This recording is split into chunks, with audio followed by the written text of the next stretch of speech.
Hi guys, my name is Daisiana, aka the Mental Health Plug, and I am back for another exciting episode and video. By this title, you can tell that it's if you're in the growth process or healing. These are 6 things that people most likely won't tell you about, but I'm here to tell you all the tea because when it happened to me when I was going through the growth process, I was like, what the heck? Like, I wish somebody would have, gave me some information.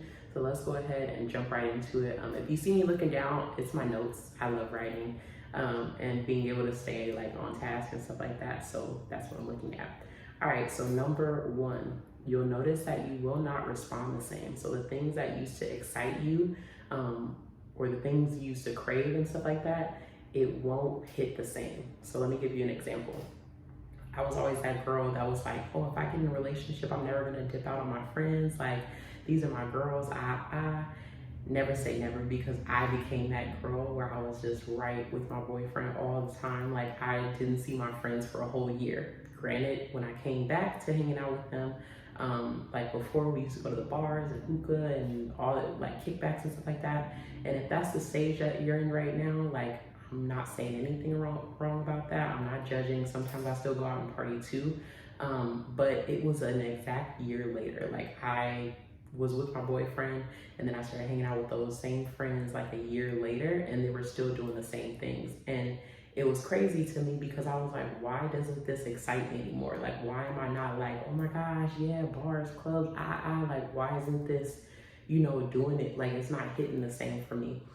So that's something that I noticed, and I was like, oh, it's because I'm healing or I'm growing. Like, this is why growth is happening. Things just won't excite you like they used to anymore. It was like I craved something new, and that wasn't new for me anymore. All right. The second thing that, actually still in the first, and then you won't respond the same. I used to be a really big pushover, and I never stood up for myself, and it was because I was super insecure, and I believed that if I stood up for myself, then people wouldn't like me anymore, which that is the whole thing to that. But I believe that the only way people would like me and the only way I would have friends is if I allowed myself to be a pushover, and I would like say really mean things about myself, and I would allow other people to disrespect me as well. I knew that I was healing because I was like, yo, I don't like that. Like, I don't like people talking to me like that anymore. And before, I didn't like it, but it wasn't enough for me to change the way I was treating myself or respecting myself, or to put people in their place with how they dealt with me, right? And then I'm gonna go into that a little bit more later. Tip number 2, you will outgrow old spaces. So that's kind of like how I was saying before with like the bars, the clubs and stuff like that. But it's kind of like you're growing too big for your environment. Do not be afraid if that starts to feel like that. Like, if you're from a small town and suddenly you're like, ooh, I want to go to like a big city. I want to try living there and stuff like that. That's okay. Like, don't try to put that out of your mind or be like, oh, I could never do that or something like that. It means that you're probably outgrowing. It's kind of like a plant, right? That's the way I like to think about it. And a plant is growing and things like that. And when it becomes too big, you put it in a new pot, or you plant it into the soil in the ground or in the garden or whatever. You don't just try to make the plant stay in a small area. Like, it won't work like that, okay? So that's the second tip. You will start to outgrow old spaces. The third is that you will crave alone time and time for yourself. Like I was mentioning at the very beginning, friends, quote unquote, was so important to me at one point. I have always been an empath. I've always loved being around people, even if they weren't the right people, because I didn't like being with myself. And I didn't know that that's what it was, but thank God for therapy and thank God for healing. But I realized afterwards it was just because I didn't like spending time by myself. I didn't like the thoughts that were coming up in my head, and I would do whatever I could to numb it, even if that meant hanging around the wrong people or the wrong environments and things like that. But then once I started to heal and grow, I really started to crave the time and attention that I spent with myself. And I would do things like taking myself out on dates, or like just going to one of my biggest things, I love going to like bookstores. This is pre-COVID because now you can't really do that anymore. But I would love going into bookstores like Barnes and Nobles and stuff and just sit and find books that I wanted to read and just read, like start reading the books without even buying them, but just start reading the books and getting all intrigued. And then, you know, I want to read this book, I want to read that book, stuff like that. But I started to do things by myself and being okay with being by myself and actually being drained as an empath. I say that as an empath. I know a lot of people are like, oh, I'm introverted. That's not my problem at all. Like, I can start a conversation with anybody. But as an extrovert, when I started healing, I noticed that I really did crave like alone time because I would start getting drained by other people a lot more frequently, especially when it was like a bad vibe or like negative vibes and stuff. And I'm like, okay, gotta go. You know, like I be trying to leave and dip out. So that's the third one. You'll crave alone time and time for yourself. And then the fourth tip is that when old scenarios arise, don't run away from them, okay? So basically what I mean by that is sometimes old thoughts will come up in your head when you're healing and when you're going through your growth process. Don't be afraid of them, but think about them, and there's probably some kind of message in all of that. So I'll give you an example. I had not the happiest of childhoods. It was very traumatic in certain parts and areas. My dad passed away from cancer. I had endured some abuse, things like that. And now as a 26-year-old, you know, like grown woman, when I started to heal and go to therapy and things, those certain instances in my childhood will pop up. Or I would have certain nightmares that weren't nightmares, but it was like when they were happening, it's weird to describe it, but like the person that was like abusing me or something, I could like all five senses, I could sense what was happening, and it was like my senses were heightened, but it became a nightmare because I thought that I was back in that place. Weird thing. But thoughts like that may arise because you are healing and growing through some things, right? So when those do happen, be mindful of them. Don't try to shut them out, which actually leads to my next point. You will get emotional through this process.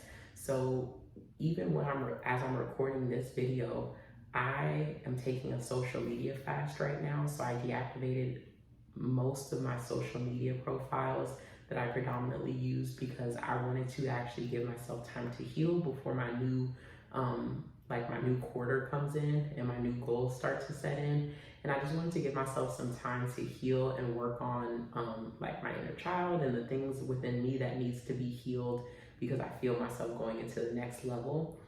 And I journal through this whole experience. Every day I write a new like journal entry and stuff like that. Like I'm on top of myself. And I was journaling before, but now I'm journaling about this healing process and how it feels to go through this social media fast. And some days, I kid you not, I would wake up in the morning mad emotional. Like I would just be crying out of the blue because I'm like, yo, like, you know, I'm so grateful for this or whatever, like, or I'm so affected by this. And I realized it's because I don't know what age it was exactly, but I think maybe 10 or 11, maybe 9 or 10. I distinctly remember a moment in my life or in my childhood where I was like, okay, I'm done crying. And I stopped crying. And it was the craziest thing because, you know, when you're a child and stuff, you're very emotional. But I had so much, I call it overstimulated, right? So I had so much stimulus coming at me at one point, between my dad's death and between being abused and between all these mean things being said about me, between like starting to have like low self-esteem and all that kind of stuff. It was just too much. So I decided at that point that I would just shut off my emotions, right? So I'm, like I said, I'm 26 now. For almost 2 decades, I kind of shut off my emotions. And now I'm allowing myself to feel. So I think it's kind of like release the water or release the floodgates, right? And now all these emotions are coming at me at once. And so you will get emotional through your journey and your process. Do not talk yourself out of it. I used to be the type of person that when I did get emotional about something, I'd be like, why am I getting emotional? Like, that's stupid. Like, I would judge myself for having a human feeling. that's not okay, right? So be gentle with yourself, be kind with yourself, nurture yourself, and show yourself some grace, okay? So then another thing is oh, this one's a good one, and this is going to be my last tip, okay? So it's once you know something, you can't unknow. Sorry, it's my timer. Once you know something, you can't unknow. And basically what I mean by that is this, okay? So I used to pray, like I made the prayer, like, God, please like remove all of my enemies, haha. And then my friends started to drop and I was like, dang, that's crazy, you know? And I still didn't get the kind of like the correlation between the two. But basically, like I said, when you know something, you can't unknow. So I joke with my best friend all the time.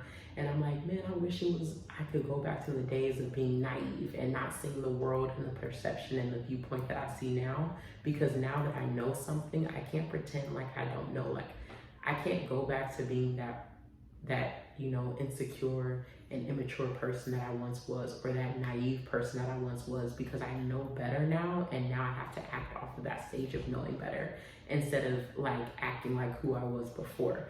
So once you know, you can't unknow. So be careful what you pray for. If you say like, I want wisdom or I want patience, y'all, I swear to goodness, I prayed, I want to have more patience, and now I work with kids, and I'm like,